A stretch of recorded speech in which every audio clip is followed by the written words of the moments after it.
start again. It's a rich thing. Halo semuanya, selamat datang lagi di channel aku. Perkenalkan aku Dwi, bisa dipanggil Dwi.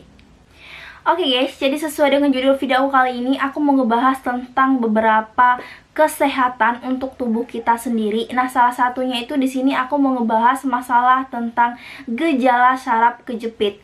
Nah, untuk gejala ini sendiri itu udah banyak banget kita alami, bukan aku aja atau mungkin orang lain yang pernah mengalami masalah saraf kejepit ini. Dan aku punya beberapa tips dan punya beberapa solusi agar kita terhindar dari penyakit ini gitu, atau masalah dari penyakit saraf kejepit ini. Saraf kejepit ini juga dipengaruhi beberapa hal, salah satunya itu karena faktor usia dan juga pola hidup kita. Nah, jadi di video kali ini itu aku lebih memfokuskan untuk membahas tentang saraf kejepit. Nah, buat kalian makin penasaran dengan video aku atau kalian punya gejalanya, kalian bisa tonton video aku ini sampai habis. Semoga bisa membantu untuk video ini dan kalian juga bisa mempunyai pola hidup yang sehat.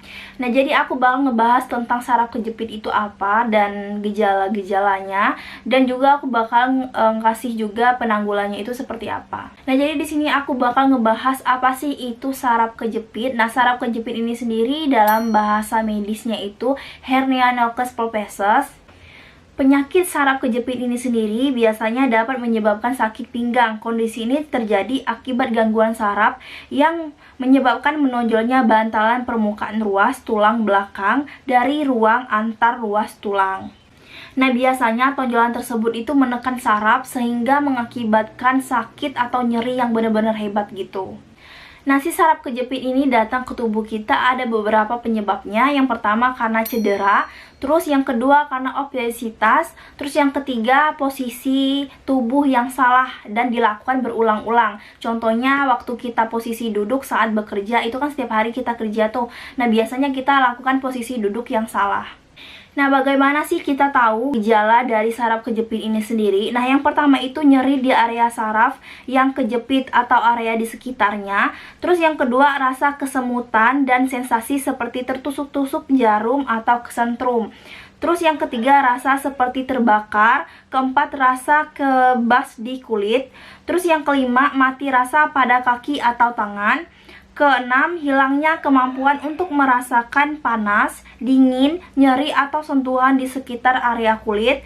Terus melemahnya otot di area yang terdampak. Jadi itu beberapa gejala saraf kejepit. Kalau misalnya kalian mengalami gejala tersebut, kalian harus cepat-cepat mengobatinya sebelum dia berkelanjutan lebih parah lagi. Nah, si saraf kejepit ini sendiri kalau misalnya kalian biarin aja, nggak kalian obatin, dia itu bisa mengganggu fungsional tubuh kalian. Dan biasanya dia menyerang di bagian, terutama nih ya, dia itu menyerang di bagian punggung bawah. Nah, biasanya itu kalian susah untuk mengendalikan untuk buang air kecil atau buang air besar gitu, dan bisa mengakibatkan kalian sering mengompol gitu. Dan itu sering menyerang di bagian punggung bawah. Nah, kalau misalkan kalian udah kena penyakit ini dan kalian mau mengobatinya tapi kalian susah gitu karena biayanya terlalu mahal atau mungkin kalian tidak terlalu banyak budget gitu untuk mengobatinya, kalian harus tenang aja karena aku punya beberapa tips untuk kalian bisa kerjain di rumah atau kalian bisa jaga pola hidup kalian lebih sehat gitu. Yang pertama, kalian harus banyak-banyak istirahat. Jadi kalian kalau misalkan kalian capek, kalian langsung istirahat aja, jangan dipaksain gitu. Terus yang kedua, kalian harus perbaiki postur tubuh. Terus yang ketiga, kalian harus buat lingkungan kerja kalian itu lebih nyaman. Terus yang keempat, lakukan pemanasan ringan dan yoga. Nah, yang kelima itu naikkan kaki. Terdengar agak lucu gitu ya, kok naikkan kaki gitu. Terus apa sih fungsinya? Nah, naikkan kaki ini sendiri itu fungsinya bisa meluruskan pinggang belakang kita gitu. Jadi ini tuh dilakukan, kalian cukup tempelkan kaki kalian di tembok. Terus kalian atur 90 derajat untuk kaki kalian dan lakukan selama 30 menit atau 15 menit gitu. Nah, yang keenam ini kalau misalnya kalian udah terkena saraf kejepit, nah itu biasanya kalian harus sering-sering kompres di area bagian saraf kejepitnya. Dan yang terakhir, kalian bisa konsumsi produk Nadifit ini yang kolostrum. Ini tuh fungsinya banyak banget, manfaatnya juga banyak banget. Selain dengan penanggulangan saraf kejepit, dia itu banyak banget manfaatnya. Jadi kalian bisa share di Google dan aku juga bakal ngebahas nanti beberapa manfaatnya dan fungsinya juga. Nah, selain itu, produk ini sendiri itu udah BPOM, udah aman banget untuk dikonsumsi sehari-hari. Dan ini tuh juga bagus banget sih kalau menurut aku. Kalau misalnya kalian mau beli juga, Kalian harus cek link description box ya, udah aku taruh linknya. Dan aku juga bakal ngebahas beberapa manfaat dari produk ini dan fungsinya juga, biar kalian lebih tahu dan kalian nggak salah beli gitu. Jadi aku bakal kasih tahu cara minumnya itu kayak gimana. Jadi di sini aku bakal ngebahas dulu apa sih susu Danifit Colostrum ini sendiri. Susu Danifit Colostrum ini adalah susu skim colostrum terbaik yang berasal dari susu sapi yang impor, kualitas unggul, yang diproses dengan teknologi yang tinggi dan ketat gitu. Dan si produk ini sendiri itu juga kaya akan kandungan antimikroba, vitamin, mineral, dan hanya sedikit lemak. Jadi ini tuh udah aman banget untuk dikonsumsi. Dan yang paling aku suka dari produk Danifit Colostrum ini sendiri, dia itu mempunyai nutrisi yang banyak banget daripada produk-produk susu yang lainnya. Susu Danifit Colostrum ini sendiri mempunyai beberapa manfaat. Yang pertama, menjaga kolesterol tubuh. Kedua, mah asam lambung. Terus ketiga, mengobati gangguan pernapasan. Keempat, otot dan tulang. Kelima, mengobati diabetes. Keenam, mengobati masalah persendian. Ketujuh, mengobati masalah pencernaan. Dan kedelapan, menjaga kesehatan jantung. Nah, sebelum aku beli susu colostrum ini sendiri, aku juga udah banyak banget testimoni dari produk ini sendiri, dan kalian bisa lihat di sini atau di sini. Dan itu udah banyak banget testinya. Dan karena udah terlalu banyak pembuktian di susu Danifit Colostrum ini sendiri, jadi aku beli dan aku coba gitu. Dan hasilnya bener-bener bagus gitu, karena testinya juga udah banyak banget, dan aku percaya gitu untuk konsumsi si produk ini. Dan di akhir video aku bakal kasih beberapa gerakan yoga untuk kalian lakukan di rumah. Dan aku juga bakal kasih tahu ke kalian gimana sih cara untuk seduh si susu Danifit Colostrum ini sendiri. Aku bakal kasih tahu kalian cara seduhnya itu kayak gimana. Nah, yang pertama kalian harus sediain air anget kuku gitu, kisaran sekitar 150 sampai 180 ml gitu. Dan kalian juga harus punya gelas ya. Jadi di sini aku bakalan ambil si susunya ini yang udah ada di dalam boxnya. Dan yang pertama, kalian harus masukin airnya dulu di gelasnya. Jadi kalian ambilin airnya dulu. Di sini aku udah sediain air panas atau air hangat-hangat kuku gitu. Bakalan aku taruh di gelas aku.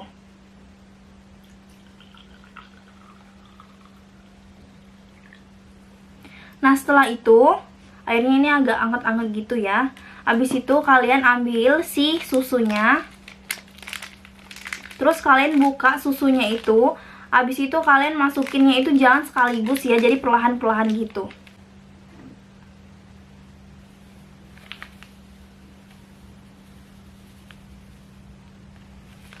Habis itu kalian aduk dulu.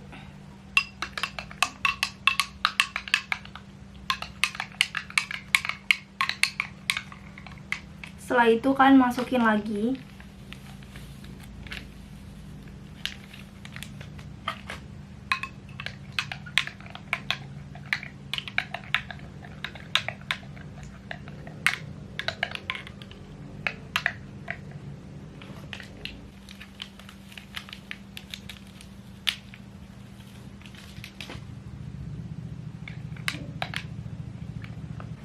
Nasi susu ini sendiri itu bisa kalian campurin pakai jus, tapi kalian nggak boleh pakein ini gula ya, jadi nggak boleh dipakein gula. Nah, jadi kalau udah rata si susunya baru kalian minum.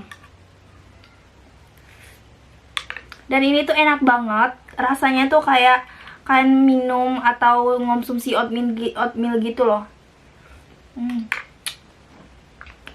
Terus dia tuh juga nggak terlalu ada rasa gitu sih. Dibilang nggak ada rasa sih salah, tapi ada gitu, tapi nggak terlalu kayak nyerap banget sih rasanya kayak susu-susu itu enggak. Dan itu enak banget. Ini tuh kalian bisa jadiin sarapan kalian, karena dia tuh sejenis kayak oatmeal gitu loh. Jadi susunya tuh enak banget, nggak terlalu enak gitu kalau dikonsumsi. Jadi aku bakal minum.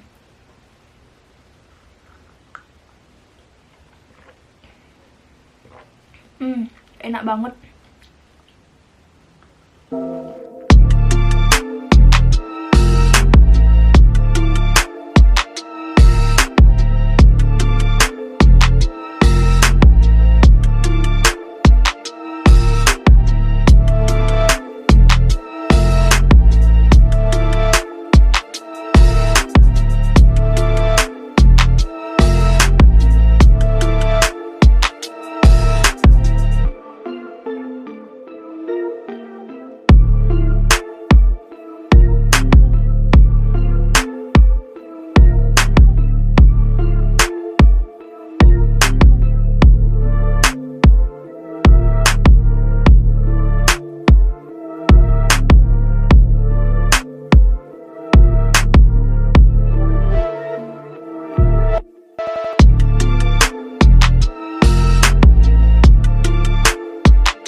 Oke, jadi cuma segitu aja video kali ini. Semoga bermanfaat dan semoga bisa membantu kalian semua. Atas watching. Dadah.